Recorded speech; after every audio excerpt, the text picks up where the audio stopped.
went for the drugstore glasses. This is something that had a very fast life. I wrote it and it got published in a week, and then Mid-Atlantic Review did this very nice thing and nominated it for a push card. And it's called Typing Double R's. Typing double R's is a mistake my computer is attached to, like loving the wrong person or eating after 8. It can't resist giving me a string of them each time, like a cat that loves to be petted but can only stand it for so long before it bites. I tell myself people can only stand it for so long, and so it's really my own fault. How many cultures have a saying for don't do this dumb thing twice? Once burned, twice shy. There is no education in the second kick of a mule. And of course, fool me once. And yet my hand, how it reaches.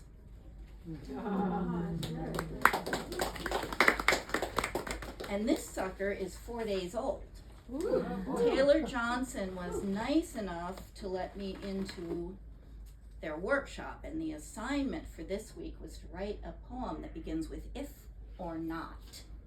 This poem is entitled My Mother Wins Another Round.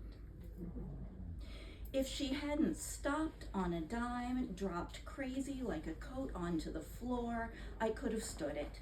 But all that had to happen was for the doctor or the teacher to call up.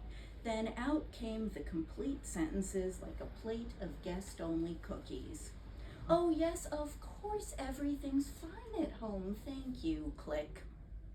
Then straight back into the rant about hiding from the guys who were hiding in our air vents, as if sanity was a party trick and God knows I hadn't been invited.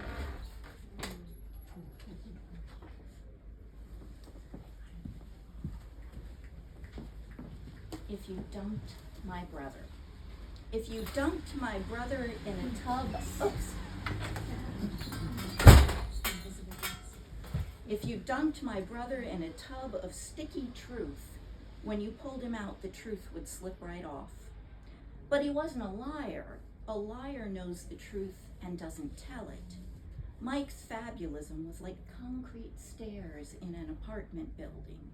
Every step led him further away from what happened and closer to the rooftop garden of what should have been. I have seen his stories grow like magic plants, watered by his belief in each next thing he said. It was almost noble how he stepped off into his own air and balanced there above the slabs and girders that more practical people use to construct their lives. How funny that we call those shelters stories.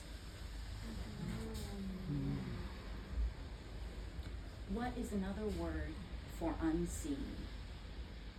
My husband seems to think that if I don't holler or walk out, whatever he just did didn't happen. Like the ref missed a penalty, so the touchdown counts. As a young lawyer, I once accidentally got 19 rather than 20 copies of a document executed because 2 had stuck together. I still remember holding that last one up to the window, shakily tracing the signature. What I mean is that when my mother was dying and had lost the ability to speak, she put her cupped hands together and reached toward me as if she were waiting for communion. I said, "What do you want? Your water, a tissue, some ice on your tongue?" What I didn't do was cover her hands with mine. The rest of these are all from the book I'm trying to finish, which is called The Convert, because I was raised Jewish and then I married a Catholic boy and converted, and it was quite a shock. This one is called In the 80s, Jody and I were the first Jewish women hired by my great big Southern law firm. Honestly, what I remember is being confused. I was in the little coffee room on my very first day of work when the head of the international department sharked in, trailing his follower guys. Of course, he asked my name, and I told him, and he smirked and said, "You know, we have a family member named Doritt," big pause here, "but it's our dog." Then everybody burst out laughing except me, and I was just confused because I never had really been teased about my looks, and I'd been careful with my makeup, and I had on my new suit, so it took me a little while to puzzle it all out. I mean, I could tell he didn't have a dog.